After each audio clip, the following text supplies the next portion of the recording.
Most brands don't fail their influencer campaigns because they picked the wrong creators. They fail because they didn't actually have a real campaign to begin with. They just operated off of vibes. They found a creator they liked, they send them an email saying they'll give them a product or even some type of form of compensation, and then they cross their fingers hoping and praying that they actually hear back from the influencer to begin with. Sorry, that's not a campaign, but that's a wish, and we're not doing that here. In this video, I'm walking you through the exact 7-step process that you can do to build out a successful influencer campaign that overall allows you to get more conversions, more downloads, more purchases, and overall more awareness for your business and brand. Let's dive in. So step 1 is to actually define your goal. If we don't have a goal when it comes to the campaign, then what are we doing here? There are all kinds of ways you can break down your goals, but here are a few examples. 1, brand awareness. Do you want more people to know that you exist? And does a creator help you do that? 2, traffic. You want clicks to your website or more purchases on different products, and you want to make sure you can get the traffic to make that happen. 3, sales. You want direct purchases, and the campaign that you're pushing is to ensure that people actually purchase what you are promoting. 4, RSVPs. Maybe you're an event promoter and you want to make sure that there are bodies in the room of the event that you're throwing. A creative campaign can make that happen, and you can do so through working with all kinds of creators of all sizes. And then 5, user growth. Maybe you have an app and you want to make sure that more downloads occur. A creator campaign can make that happen for yourself, especially if you are working with the ones that have the right audiences that are looking for a solution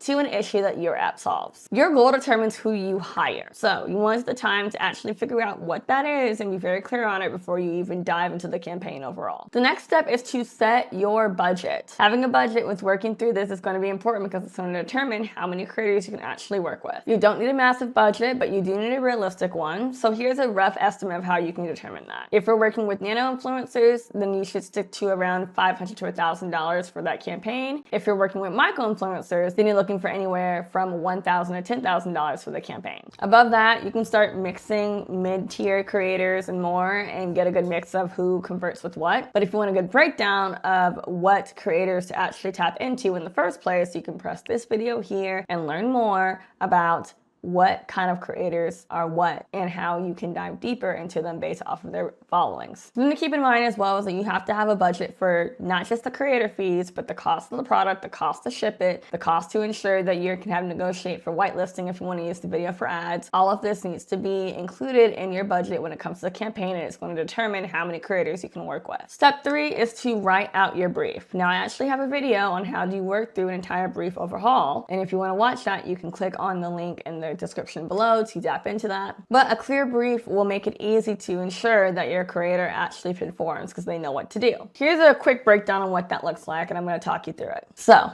1, you want to have a quick overview of who you are as a brand, and you want to make sure this is 2 to 3 sentences max. Who you are, what you sell, and please don't write a manifesto. People will get bored when they read it. 2 is going to be your campaign goal. Tell the creator what you're trying to accomplish. 3 is your content deliverables. Be specific here. How many posts do you want going to be paying for? What format do you want it in? What platform is it going to be on, or platforms, and when is the posting window? 4 is going to be your key messages, and you want 2 to 3 bullet points max. Be sure to communicate what you need them to say in the actual video or show, and what's the one thing you want audiences to walk away from. So if you want to ensure that someone's getting overview of an event that you're trying to promote, is there a B-roll for said event that you can include for the creator to include in the video? Send that to them. Do you want a certain type of feeling to be conveyed in the actual video? Send that to them. Be specific and make sure it's no more than 3 bullet points max, but you're going to give the creator the resources to be successful from the beginning with it. Tell your creator what to avoid. So ensure that any competitors of yours are avoided, claims that you can't make or promise, and then topics that are off-brand. All of that should be laid out in the brief as well. You want to include their unique tracking or affiliate link also inside of the brief, and you can actually include this into the gym platform automatically so that it's easy for the creators to grab. And then of course, give a timeline. Give a draft due date, approval timeline, and go live date inside of your brief. All of this is easy to do inside of Gym Social because it literally allows you to create the brief overall and then send it directly to creators or upload it to an opportunities board. So please be sure to make sure you have all this data ready to go, and that way you can just put it into Gym and then push it to your favorite creators to work with out of all the 30 million on the platform as quickly as possible. Step 4 is to find and vet your creators. Now this is easy to do because we already have an entire walkthrough on how to do this in this video here. However, if you're wanting to do this inside of Gym Social, all you have to do is go into the influencer finder and tap through the 30 million influencers that Gym Social has on their platform. It's easy to pop it in there there and to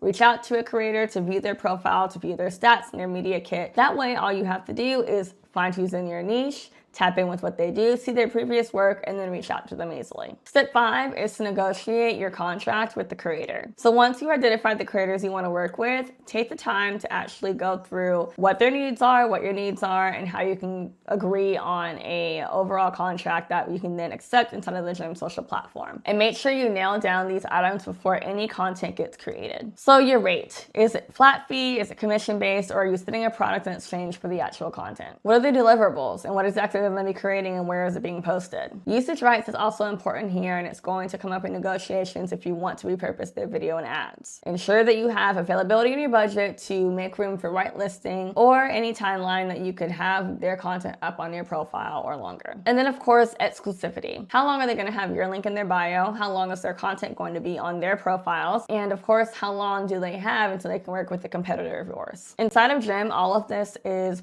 laid out and the contract is built into the platform. So once it's accepted, it's signed, and there's nothing to go back and forth when it comes to paperwork. Step 6 is launching and managing the campaign once it goes live. So a few things you want to do whenever you're going through this process is making sure that when the drafts come in, you take the time to approve those drafts and communicate with the creator that they're good to go live. And this is a non-negotiable. You want to ensure that your brand is protected and it's being represented properly. So please make sure you approve the drafts, or if you trust the creator, give them approval in advance to post the content once they're finished with it. Next, check in with the creators, but don't macromanage. You book these creators for a reason, and they know the kind of content that is going to land with their audience and actually convert. So trust them to move forward with the actual content, and be sure to give them suggestions based off of what you would like to see in your brief beforehand. Of course, confirm that your tracking and your field links are working before the post goes up, and be sure that they're present where they're supposed to be. In the link in bio, in the description on a YouTube video, whatever it's supposed to be, make sure it's there and that it's active. And be sure to note the go live date so you can start tracking how well the content is performing when it comes to 24 to 48 hours after it goes live. These are crucial hours, and they actually determine how well the content will engage with the audience over time. And then of course, if the content performs well, if you'll be reworking the creator. All right, so the last step is measuring and rebooking. So most brands actually skip this step, and I feel like it's heavily important because it determines if you want to work with the creator again or if the overall campaign was successful. The metrics that you want to make sure you're looking into is A, clicks to your site or landing page, B, discount code and redemptions, direct revenue attributed, engagement rate on the overall post, and then story link swipe ups if they're posting in their story, or link in bio clicks overall. Inside of Gem Social, you can actually see these analytics and then see the overall clicks that the link is getting. So that's built into the platform and easy for you to access. All right, that's 7 steps in the whole campaign process. You've got your goal, your budget, your brief, your creators, your contract, your launch, and then your measured steps. All of this can be done inside of Gem Social. So instead of having to take frivolous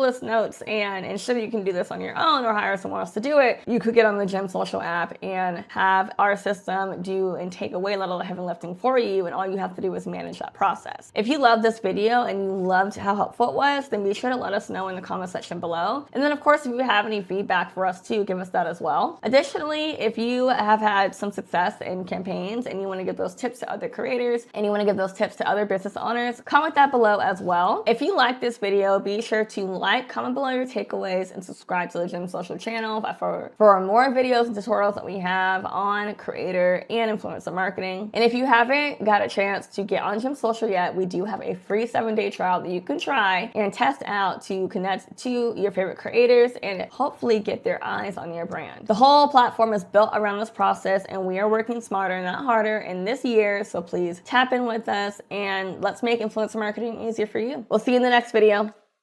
Bye.